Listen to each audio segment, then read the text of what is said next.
think it started, well, obviously issue 15 is the crossover, Iron Fist with X-Men. Yeah. And before that, 14 had Sabretooth in it, but Sabretooth actually doesn't become an X-Men villain for quite some time. Ages, yeah. But yeah, it was shortly, Iron Fist is what got Byrne's foot in solidly in the door at Marvel. Yeah. And then with his hookup with Claremont, that's what rolled into the X-Men run for quite a bit, which is some of the best X-Men stuff also.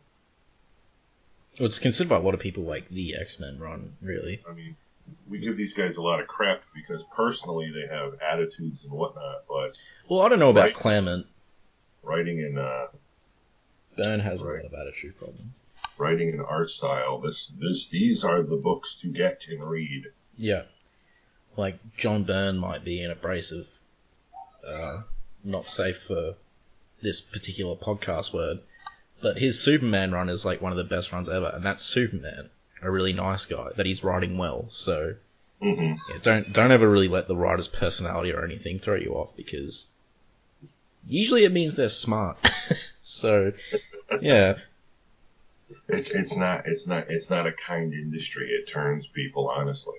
You get people drawing John Byrne without a spine, like Miracle Man, just writers taking jabs at each other through their work, which always makes me laugh. There's a lot of backdoor stuff going on in the industry. Unfortunately, always has been. Like Connor just mentioned, people stabbing each other in the back in order to get work, in order to get deals, getting people thrown off of books, all kinds of crazy stuff. It's high school all over again. A lot of them did generally get along with each other, though.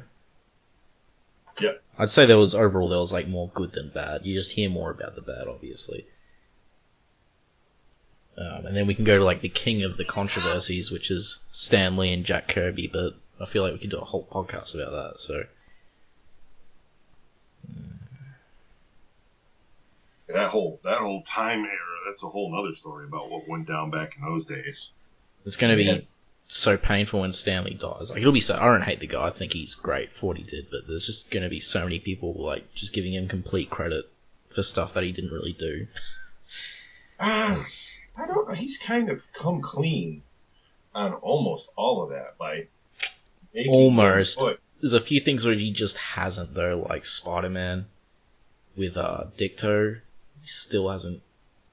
No, he's done that. No. When did he? Was it very recent then? Because I think within the last 5 years, Ditko's received credit for creating the look. Because I think he went to Kirby first. Kirby had like a different idea, but it was Ditko whose idea everyone went with on how the character should look. So I think Ditko has credit as the creator of the appearance of what Spider-Man looks like. They're saying Stanley created the character, but Steve Ditko created what the character That's the thing, like, since Ditko created what the character looked like and how he moved and stuff, because he was the artist, he should have a co-creator credit, because Spider-Man, like part of Spider-Man, the reason he took off was because of his design and the way he moved and stuff. So I think like he should have co-creator credit along with Stanley, not just co-creator for his like appearance. Yeah.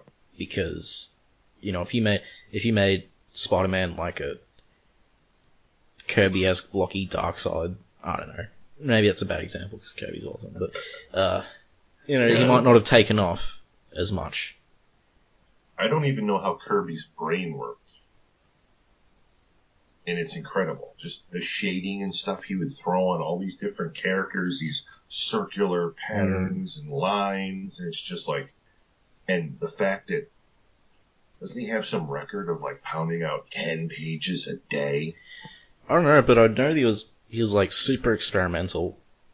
Like he went through a phase where he was doing like collages in his books. Which is really weird, but yeah, like he was always like fiddling with stuff. Which is funny how he became the house style because he was so experimental, though. But future writers didn't experiment; they just copied his style. Not writers, artists. But there's artists that branched out, made really good names for themselves, like Gene Colan and stuff. So, John Byrne.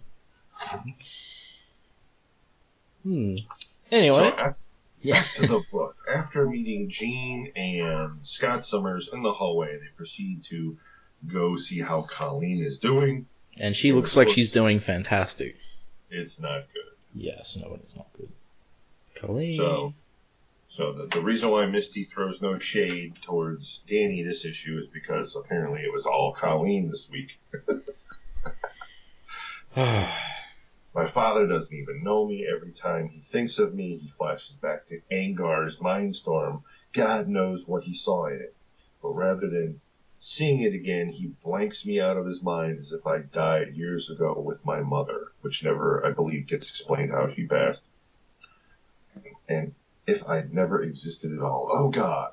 How I wish I killed Angar when I had the chance. So there, she confirms. Where'd Shatner come from? Did you hear that? She did not kill Angar. She just apparently mortally wounded him. Yes, he does come back. Yes, he even makes an appearance in one panel in the new Power Man and Iron Fist when they're discussing them being back together. Does he? I didn't even pick that up. Yeah, he's sitting with the girl with the bowling ball head in the booth. Oh, in the very first issue? Wasn't it the beginning of the second issue when they're all the... Honestly, the first 4 issues I've tried to block out of my memory. Where they're even the two guys in the bathroom stalls are going, is it true? Yeah, they're back together. So she goes off in a huff. Yeah. And Danny and Misty decide to take a walk. They're walking through some type of park, maybe Central Park since it's New York, who knows? All the parks are the same to you, aren't they? You racist. Gonna call dog. So anyways, they're discussing major life decisions here and about everything. I'd give back anything to get back to Kunlun, but then he kind of like figures that, it's not just Kunlun anymore. He kind of has a life here, and he would like that life to grow a little more, and this, that, and the other thing. And by the dragon's bones, the ground it's shaking. And all of a sudden, Misty, look out! Kaboot! Skabam! Jack Black apparently wrote some sound effects for this issue. Everything's blasting up from the roadway, but what? Heads up, New York, 'cause the wrecking crew is back in town. And that's Luke Cage's twin brother. And we've got half a page splash here of the wrecking crew coming up from the asphalt. You're lucky I don't have to censor that. And Misty, and Misty commenting, I had to ask. So what takes up most of the reading this issue is the next 2 panels, which is just the convoluted events.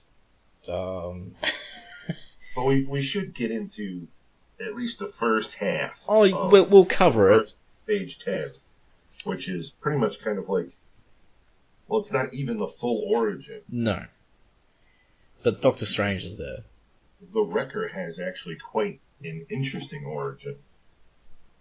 And I joke all the time about, because I costume and stuff with my kids, about doing the Wrecker as a cosplay. Because he's actually quite powerful with that crowbar. He's as powerful as Thor. And unfortunately, I don't even remember how the crowbar got that powerful.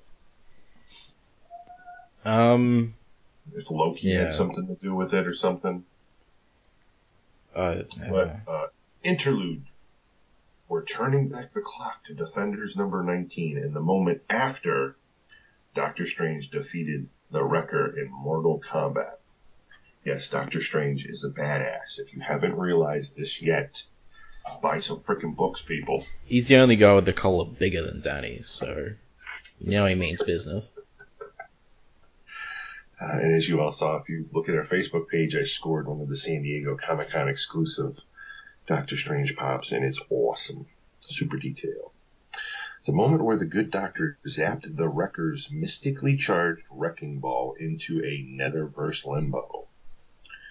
But apparently, It stayed in that limbo out of harm's way until the day Philip Masters, otherwise known as the Puppet Master, fashioned his radioactive clay in the wrecker's image, thereby ensnaring first the weapon and then the man. And we see the wrecker in prison, and all of a sudden, poof! Holy, my bar! It just popped into my hand from out of nowhere. Acting out the Puppet Master's scenario, the wrecker began tearing apart several Midtown Manhattan banks, hoping to draw the Fantastic Four into battle. The rest is history. And Luke Cage is there. Yes, Luke Cage makes his, I believe, first appearance in the Iron Fist book. Yep. And this is from Fantastic Four 168. We've got Luke Cage knocking the crowbar out of the wrecker's hand, which just, so for the record, physically not possible at that time. At that time, Luke Cage was gauged at 10 tons maximum strength. The wrecker well over 100. So the fact that Luke Cage would even make his head turn to the side with a full power punch is a little ridiculous. Cage, be careful. Don't sweat it, leader man. Because here's where the Power Man starts earning his keep as a member of the Fantastic Four. I don't Also, remember that in brief this time, membership. they were actually paying him. Luke Cage was a paid member of the Fantastic Four while the Thing was healing. Now, that's pretty funny when you think about it, because in the first Spider-Man issue after Amazing Fantasy 15, he goes to the Fantastic Four to ask for paid work. And they're like, no, you're crazy. I'm not paying you. I already have people. But then Luke Cage, I guess he can take the Thing's place, that makes sense. I don't know, I just thought that was funny. Because that was like a big moment in Spider-Man's thing where he just feels like he's being looked down on by all the other big heroes. He's also a teenager who could, at that time, only lift 1 ton, now apparently 10 tons, and from what I've been reading now, that's been even pushed further. He was a teenager who saved a spaceship. I mean, this is an impressive teenager. So they take him away, and of course, in the paddy wagon, with a normal pair of giant handcuffs, and quickly make the mistake that even though he's not with his crowbar, he still is very strong. Busts out of there, looks up all his friends, apparently gets the crowbar back also, that they don't comment on. Then busts his friends out of jail to form his entire wrecking crew again, and comes to the conclusion that we gotta kill Thor. And that was 3 months ago. On the slopes of the High Sierras. For some reason that's commented on. Why, I don't know. Well, there's a lot of details here that seem unnecessary to add for a quick recap. Like, not as an ask, but like the writers put like a full 2 pages with a lot of detail into something that wasn't really about Iron Fist. I feel like you could have explained what their deal was much quicker and more efficiently than that. But maybe they were just trying to fill space. That's what it comes off as to me. Alright, now I'm going to need you to take over because I got to go grab my work phone. So, have at it on the big fight scene in Central Park. Alright. I'll be right back. So Luke Cage's twin, he sees a cop car coming, he spins his wrecking ball, he smashes the car to pieces, the cops go flying out of the side, so they're alive. Who does this clown think he is anyway? Thor? Ha ha ha ha ha ha. So, Misty points out, Danny, these guys are way out of our league. It's going to take the Avengers or the Fantastic Four to put him down. And Danny's like, just worried about stopping him later. We got a hospital to evacuate. And Misty starts to argue, and Danny goes, no, move it, don't argue. He'll hold them off as long as he can. And as one of the wrecking crew points out, that's going to be all 2 seconds. Punk. So he comes face to face with I need to go here for this. I'm sorry guys. He comes face to face with, I believe this is Pile Driver.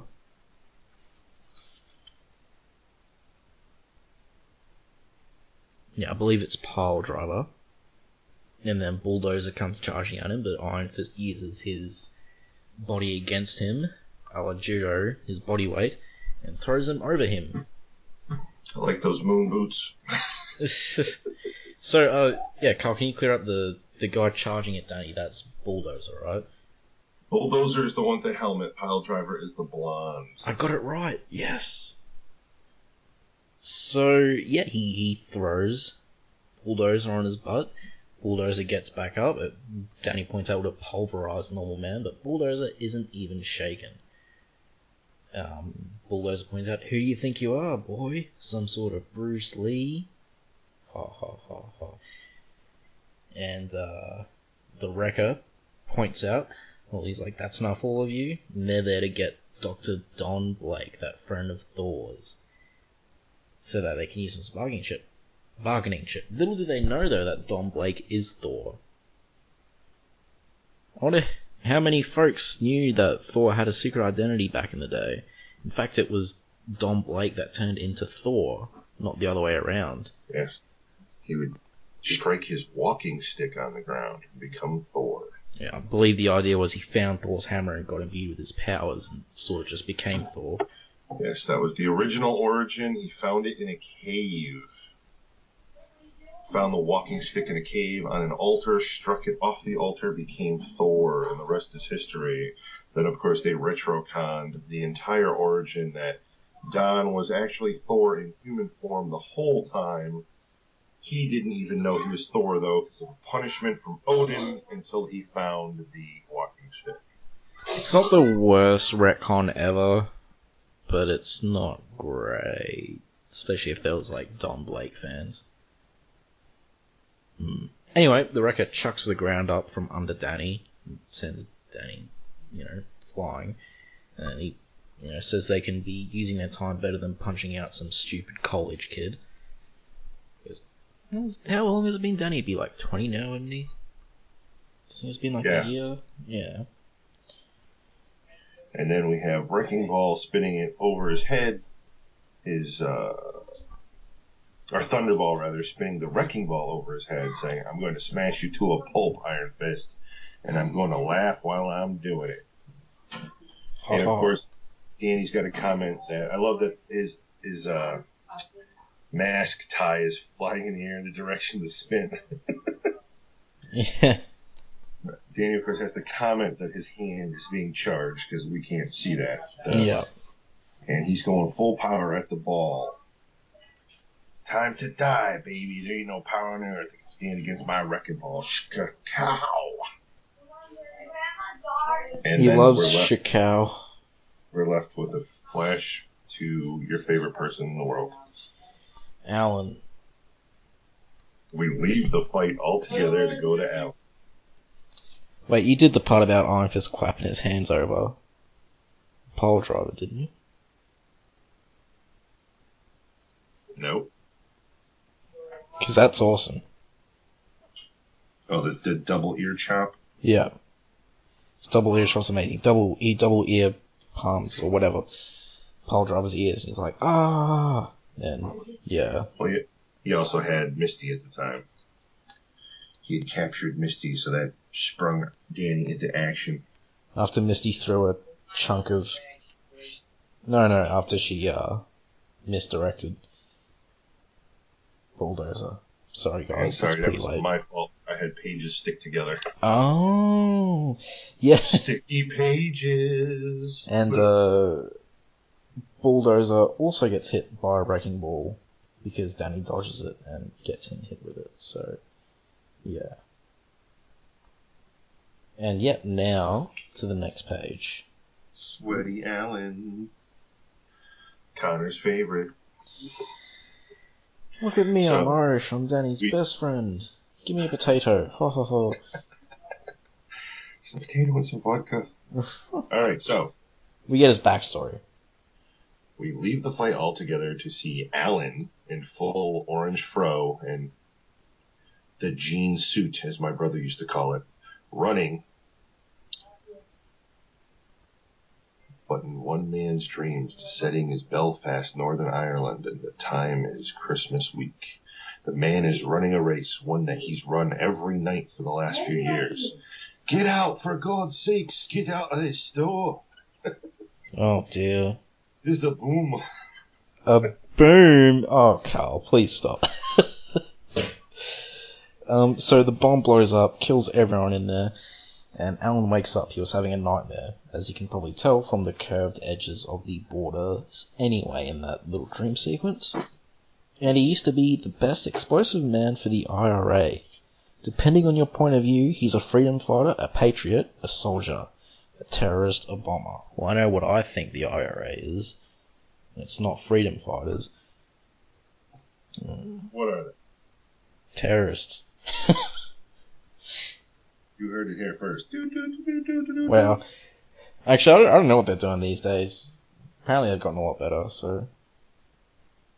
Don't take my word on it, though. Like, really don't. They just hang out and vape all day. Wow. What? Yeah, do not take my word on the IRA, guys. I'm going off knowledge that's like over 10 years old, so... Yeah. It's been a while since Kano was there. Wow. Thanks. That's my Scotty impersonation, because his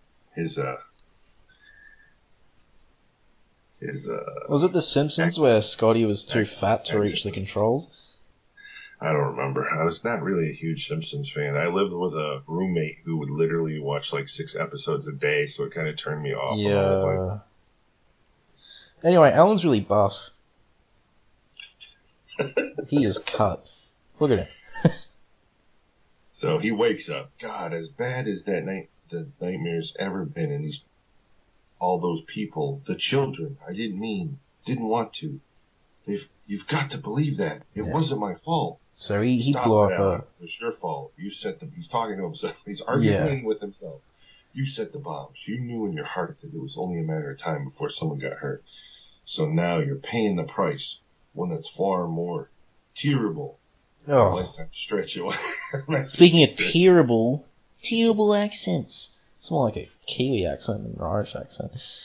So in the next room on this boat that Alan is working on, which we learned from a later issue that he got a job on a boat. Wasn't that before?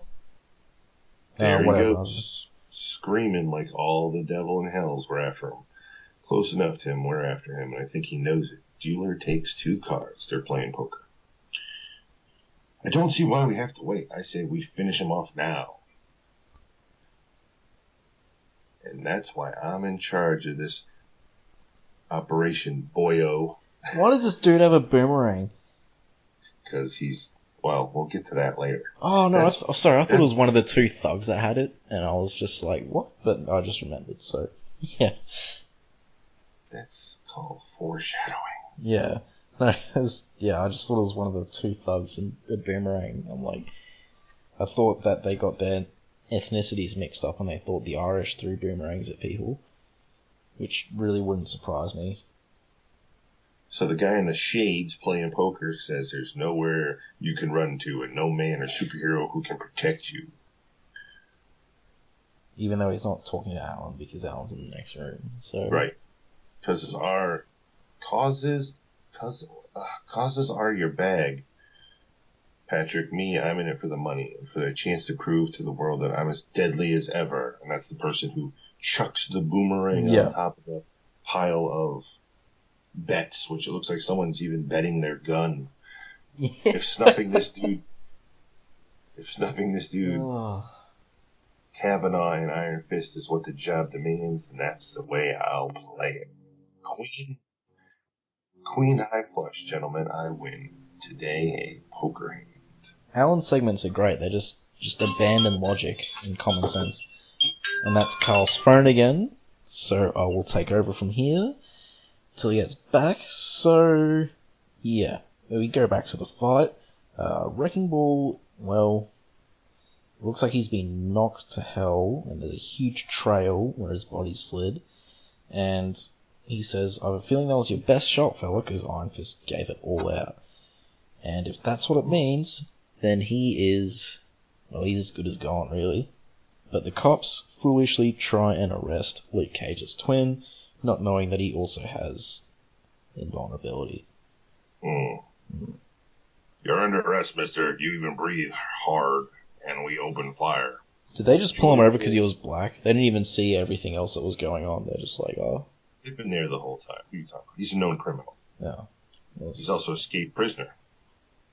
It's Luke Cage. They're not twins. It's just split personality. That could be a series unto itself. That could be. I'll do a shocking new Marvel series. Let's hope it never happens. Where Luke Cage is brainwashed the whole time. And thought he was Luke Cage, but he was actually a part of the Wrecking Crew, but he didn't know it. Seriously? I think work wants Carl.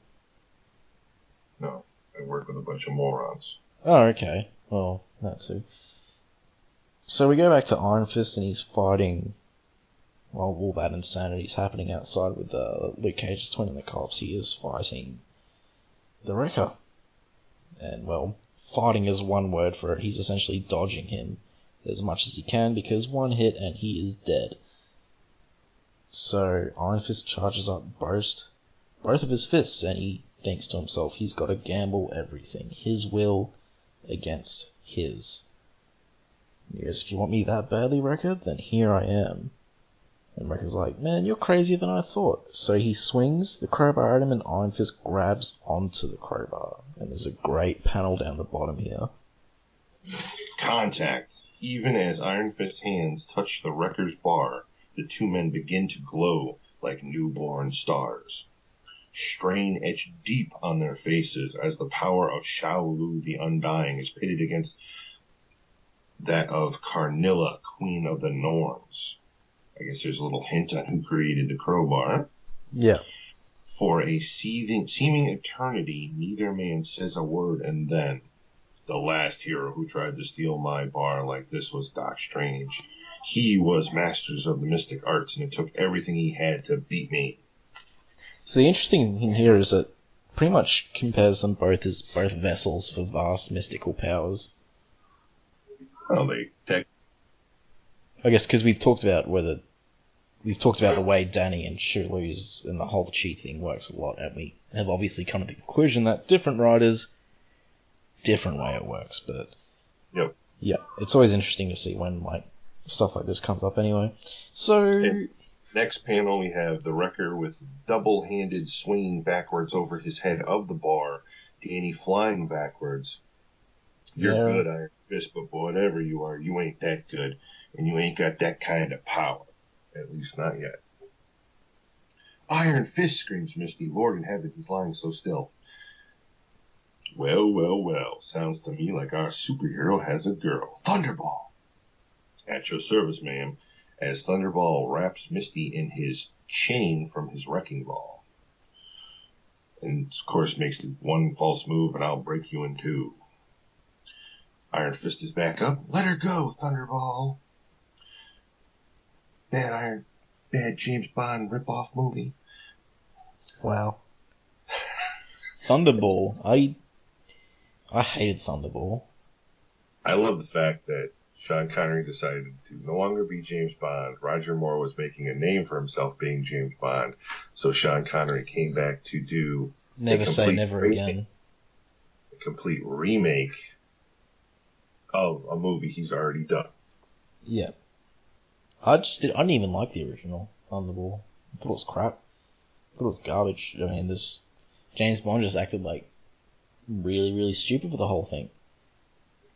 He just walks into the bad guy's base. He's like, "Yep, I'm a spy. My name is James Bond." You acted with some sense before, but this is just I don't know. Plus, I know a lot of people hate Thunderball because of the underwater fight sequences are really slow. Mm. All right, now. James Bond Podcast 2017. You heard it here first. Once again, my superpower tangent has come into effect. Yes. Let her go, Thunderball, before the power of my Iron Fist smashes you in two. Bluff away, young dragon. You can barely stand right now, let alone punch out a supervillain. And this panel is just hysterical to me because all the bad guys are all lined up. The last guy's holding Misty and Iron Fist off to the right with one hand barely charged. Yeah. That punch can't hurt us, punk. Come here now. Shut up, pal driver. He hasn't hit you with it yet. Still, you can't beat 4 of us, Tin Horn. Harm the woman, I'll do my best, Wrecker. Maybe I can't beat you, but I can hurt you. Hold you here until other superheroes arrive to finish you off. You sound like you're talking a deal, fella. I am. You want Thor, I'll give you him. On a silver platter. My martial arts skills will get me past the defenses of the Avengers Mansion, and once inside I can let you in. Thor's bound to show up there eventually, and you can use the Avengers equipment to summon him. Ambush him, Wrecker. He'll think he's safe. He'll have his guard down. He won't have a chance. Iron Fist, no, what are you doing? My life isn't worth an Avengers. Shut up, sister.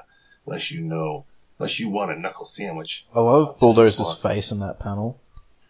Talking out the side of his mouth. Yeah. I'll tell you, boss, that sounds too about time. I don't like it. I don't like it either, Bulldozers. Can we stop for a sec? No. We're 3 panels away from it being over. I'll take that as a yes. So, we go to the part where he's like, you sound like you're talking a deal. I didn't get that vibe at all. Did you get that vibe that Danny was talking a deal? Because I didn't get that vibe. No, not at all. Yeah, that was really weird. Anyway, and then Danny's just like, "Oh, kill the Avengers!"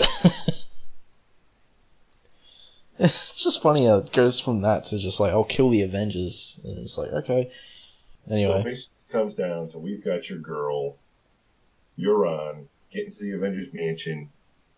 Turn off the alarms as an article of good faith. You kill every Avenger you find inside. Now get out of here. So Misty's captured and Iron Fist is running off into the distance with a shadowy Iron Man in the foreground. Or background, rather. And alright, I've bought the time I need now to put it to good use by contacting the only Avenger I've ever met face to face, Iron Man. He'll get the Avengers to help me stop the Wrecking Crew. If he's at the mansion. If he isn't, I may have just signed Misty and my death warrants. Next issue. Enter a living legend, but not the one you think. What does that mean? Well, guys, you have to wait till next time. Sorry if I've made no sense. It's very late. I'm tired. Carl has this weird effect on people. And he is also barely awake. So, yes. Okay, alright, I thought it was a decent issue. Lots of good fight panels. Lots of action. It was an action issue. Some part of the stuff, it was mostly action. So, it did its job, I guess. Sets up a 2-part story. Not the best issue, not the worst issue. Yeah, no, just more of the same. Next issue is better. Yes. Because it's insane. It's crazy. It makes no sense. It's great. So, can't wait for that one. Yeah. Alright. Anything to add? I believe the title of the next issue is called Tumbling Butler. An aggressive flag man. Captain Kill. Captain Don't Ask Any Questions. I'm looking forward to that. That'll be good. Alright, so, until next time. Peace. Thanks for listening. Yeah, and may your peace become very peaceful, but iron-like, so it doesn't break. Yeah. See ya.